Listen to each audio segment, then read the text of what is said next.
नमस्कार बच्चों, मैं नीलम जैन फ्रॉम जय सोमनाथ स्कूल।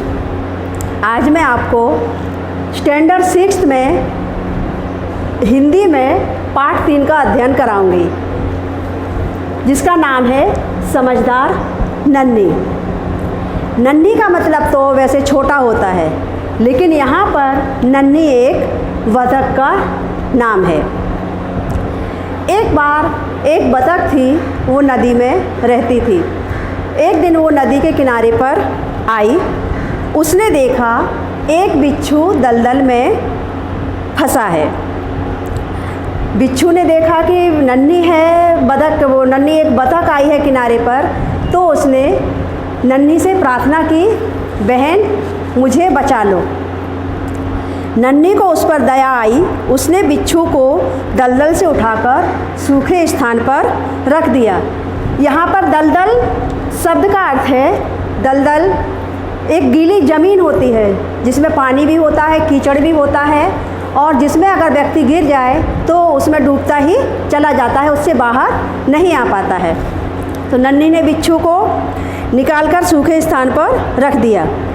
बिच्छू को शैतानी सूझी। नन्ही को डंक मार दिया। बिच्छू ने क्या किया बच्चों? नन्ही को डंक मार दिया। तो नन्ही पीड़ा से तड़प उठी, उसको बहुत दर्द होने लगा। तो वह बोली, क्यों भाई बिच्छू, मैंने तुम्हें बचाया है और तुमने मुझे डंक मार दिया। तो बिच्छू लापरवाही से बोला, डंक मारना तो मेरा स्वभाव है। नन्ही बोली, तुम यह अपनी गंदी आदत छोड़ दो, वरना कोई मुसीबत में तुम्हारी मदद नहीं करेगा। जो लोग बहुत ऐसे करते हैं दूसरों के साथ बुरा व्यवहार, तो क्या होता है बच्चों, उनको कोई हेल्प नहीं करता, उनकी कोई मदद नहीं करता है। उसने कहा ऐसे ही तुम्हारी कोई मदद नहीं करेगा। लेकिन बिच्छू ने नन्ही की बात अनसुनी करके चला गया। उसने उसकी बात को ज़्यादा ध्यान नहीं दिया। नन्ही भी नदी में चली गई अपनी माँ के पास। जब वो अपनी माँ के पास पहुँची तो माँ ने कहा, बेटा आज देर क्यों हो गई है? तो नन्ही बोली, माँ एक बिच्छू दलदल में फंस गया था, उसको निकालने में देर हो गई। माँ खुश होकर बोली, बेटी यह तो तुमने बहुत अच्छा काम किया है। जैसे छोटे बच्चे तुम लोग भी कोई घर जाते हो, घर पे कुछ अच्छा काम करते हो, तो आपकी माँ आपको कैसे बोलती है कि बहुत अच्छा काम किया है, शाबाशी देती है कि नहीं? ऐसे ही उस नन्ही की माँ ने भी बतख को, उस नन्ही बतख को शाबाशी दी। पर नन्ही बोली, माँ लेकिन उसने क्या किया? उसने तो मेरे साथ बहुत बुरा व्यवहार किया है। मैंने उसको दलदल से बाहर निकाला और उसने मुझे डंक मार दिया। माँ बोली, बिच्छू अपनी गंदी आदत का गुलाम होता है, बिच्छू का काम होता है डंक मारना। तुम चाहे जितनी बार ही उसकी मदद करो, लेकिन वो अपनी गंदी आदत नहीं छोड़ता है।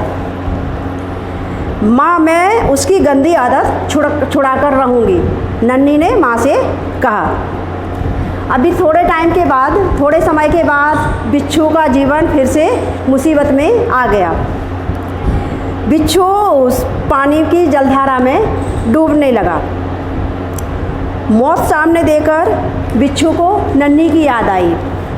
उसने नन्ही को पुकारा, नन्ही बहन मुझे बचा लो। नन्ही बहन ने उसकी करुण पुकार तो सुन ली, पर वह झपटकर बिच्छू के पास भी आ गई।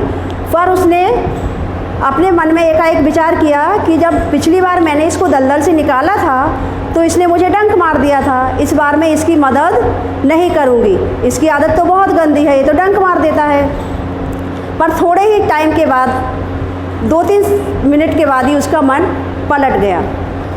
उसका मन डोल गया। उसको मन में विचार आया कि इसकी बिच्छू तो बुरा है ही, मैं इसकी बुरी आदत के कारण अपनी अच्छी आदत क्यों छोड़ दूँ? तो उसने क्या किया, बिच्छू को पानी से निकाल दिया। नन्ही ने बिच्छू को दोबारा जीवन दान दिया। बिच्छू बोला, बहन मैंने तुम्हारे साथ हमेशा विश्वासघात किया है, पर तुमने तो मेरे साथ भलाई ही की है, ऐसा क्यों? नन्ही बोली, भलाई करना मेरा स्वभाव है, मैं तुमसे बदला लेने के लिए अपनी अच्छी आदत क्यों छोड़ दूँ। मेरा काम बचाना है। मैं मुसीबत में पड़े को बार बार बचाती रहूँगी। तुम्हारा काम डंक मारना है। तुम मारते रहो, देखते रहो कौन जीतता है। मैं तो हमेशा भलाई ही करती रहूँगी, भले कोई कितना ही मेरे साथ बुरा व्यवहार क्यों ना करे, मैं तो उसके साथ में अच्छा काम ही करूँगी। नन्ही ने बिच्छू से कहा। बिच्छू पछतावे से भर गया। उसको बहुत ज़्यादा आत्मग्लानि हुई, शर्मिंदगी महसूस हुई कि मैंने ये क्या किया, मुझे ऐसा नहीं करना चाहिए था। नन्ही बहन, आज तुम जीत गई। बिच्छू ने नन्ही से कहा, मैं वचन देता हूँ, अब मैं किसी निर्दोष जीव को डंक नहीं मारूंगा। नन्ही खुश होकर नदी में चली गई। माँ ने आज फिर पूछा, बेटी कहाँ देर कर दी। नन्ही ने पूरी घटना बता दी। नन्ही की माँ बहुत खुश हुई, बोली, शाबाश बेटी, तुमने बहुत अच्छा काम किया है, हमेशा ऐसे ही काम करते रहना। भले कोई तुम्हारे साथ कितनी भी बुराई करे, लेकिन तुमको उसके साथ अच्छा ही करना है। माँ की शाबाशी सुनकर नन्ही खुशी से थिरकने लगी। अभी मैंने यहाँ पे थोड़े से कठिन शब्द लिखे हैं जो मैं आपको रीड करके पढ़ा देती हूँ। परिस्थिति, स्वभाव, प्रस्तुत, प्रार्थना, बिच्छू, शैतानी, अनसुनी, मुसीबत, मुस्कुराकर, गिड़गिड़ाना, विश्वासघात। शब्दार्थ अभी अपनी कहानी में आया था ना कि तट मीन्स क्या होता है, तट किनारा, जो नदी का किनारा होता है रेती वाला, वो। स्वभाव यानी प्रकृति।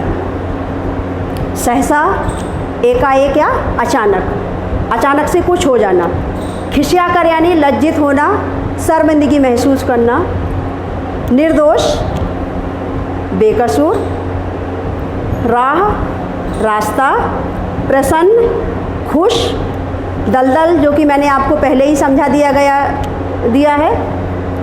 इस पाठ में कुछ मुहावरे भी हमारे प्रयोग में आए हैं, जो है अनसुनी करना।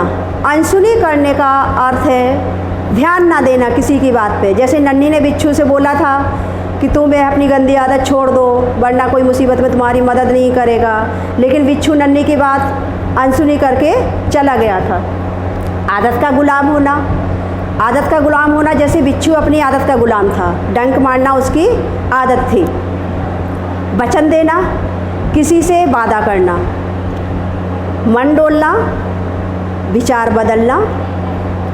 जीवन दान देना, जैसे नन्ही ने बिच्छू को पानी की धारा में से निकाल के दोबारा जीवन दान दिया था। शर्म से पानी होना, बहुत लज्जित होना, शर्मिंदगी महसूस करना, बहुत थिरकने लगना, खुशी से नाचना। जब नन्ही की माँ ने नन्ही की तारीफ़ की तो नन्ही बहुत खुश होकर नाचने लगी थी। इस पाठ में इतना ही बच्चों आज।